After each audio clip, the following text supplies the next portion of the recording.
नमस्ते। संस्कृत वयोनम चैनल पर आप सभी का हार्दिक स्वागत है। पढ़े चाणक्य बने चाणक्य इस श्रृंखला में आचार्य चाणक्य बताते हैं कि जानियात प्रेषणे भृत्यान बांधवान व्यसनागमे मित्रम चापत्ति कालेषु भार्या च विभवक्षये। अर्थात हमारे जीवन में कोई भी मनुष्य हो, उनके जीवन में यह चार व्यक्ति जो है वह बहुत बड़े आधार स्तंभ के समान होते हैं, जिसमें सबसे प्रथम है सेवक, दूसरा है बांधव यानी भाई बंधु परिवार, सभी का बंधु इस उपलक्षण से ग्रहण कर सकते हैं। तीसरा आधार स्तंभ है मित्र और चौथा आधार स्तंभ है भार्या अर्थात पत्नी। तो यह जो चार आधार स्तंभ जिस किसी मनुष्य है उनके जीवन में रहते हैं और इन्हीं चार आधार स्तंभों की परीक्षा कब होती है कि यह मित्र या यह बंधु या यह परिवार या फिर पत्नी या फिर सेवक यह अच्छे हैं या बुरे। बुरे तो नहीं कह सकते, लेकिन वह सही में स्वामी भक्त है या नहीं इसकी परीक्षा होती है। तो कहते हैं चाणक्य सेवक की परीक्षा कब होती है? जानिया प्रेषणे भृत्यान, यानी भृत्य को सेवक को किसी काम में लगाने पर ही उसकी परीक्षा होती है कि वह उत्तम सेवक है, मध्यम सेवक है या अधम सेवक है। यदि सेवक को कोई कार्य प्रदर्शित किया गया और वह ठीक ठाक अपनी सूझबूझ पूर्वक ठीक से संपन्न करता है तो उत्तम सेवक है। यदि जितना बताया गया उतना ही करता है वह मध्यम सेवक है। और बार बार बताने पर भी यदि काम को सुचारू रूप से संपन्न नहीं कर सकता तो वह अधम सेवक है।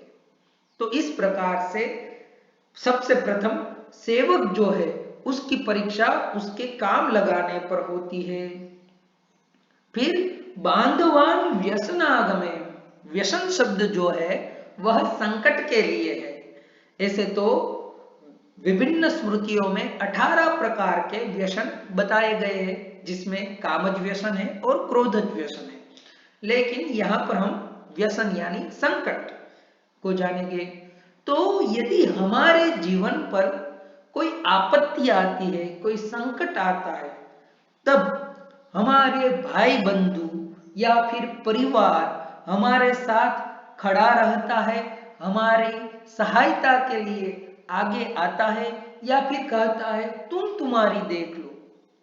तो बांधवान व्यसनागमे यानी हमारे मुश्किल के वक्त, हमारी समस्या के वक्त, हमारी आपत्ति के वक्त हमारे साथ हमारे भाई बंधु ठहरते हैं या नहीं, वह उनकी परीक्षा होती है। तो हमें भी यदि हमारे परिवार में कोई व्यक्ति, कोई भाई बंधु बहन यदि संकटापन्न हो तो हमें अवश्य उसकी मदद करनी चाहिए, सहायता करनी चाहिए। फिर मित्रम आपत्ति कालेषु, तो भाई बंधु तो हमारे पर कोई संकट आ जाए, फिर वह संकट इकोनॉमिकली हो या फिर सोशली हो या फिर अन्य कोई हो, लेकिन साथ साथ में मित्र जो है वह मित्र भी हमारी आपत्ति काल में, जिसे हम क्लोज फ्रेंड कहते हैं या फिर बड़ी कहते हैं, अंग्रेजी भाषा में काफी सारे शब्द है। तो मित्र जो है वह आपत्ति काल में हमारी सहायता के लिए आते हैं या नहीं, तो वह मित्र की परीक्षा होती है। और अंतिम भार्या यानी कि पत्नी, जब हमारा संपूर्ण ऐश्वर्य नष्ट हो जाए, यानी हमारा विभव, हमारी संपत्ति जो है वह क्षय हो जाए, तब भार्या यानी कि पत्नी की परीक्षा होती है। यदि विभव है, ऐश्वर्य है, तब तक वह आपके साथ है, तब उसकी परीक्षा नहीं है। लेकिन जैसा ही विभव क्षय हुआ, संपत्ति का क्षय हुआ और कहती है कि मैं तो चली अपने मायके, आपके पास फिर से यदि संपत्ति प्राप्त हो जाए तो मैं आ जाऊंगी, तो यह भार्या नहीं है, यह दुष्टा भार्या है, यानी कुपत्नी है। तो भार्या की पत्नी की परीक्षा जो है वह संपत्ति के वक्त नहीं, लेकिन संपत्ति के क्षय के वक्त होती है कि वह आपको साथ देती है या फिर नहीं देती, क्योंकि भार्या जो है वह मित्र भी कही जाती है। इसलिए इन चारों की परीक्षा जो है वह विभिन्न अवस्थाओं में होती है। तो इस प्रकार से चाणक्य ने हमें बताया कि काम में लगाने पर सेवक की, दुख आने पर बांधवों की, विपत्ति काल में मित्र की और विभव के नाश होने पर स्त्री की परीक्षा होती है।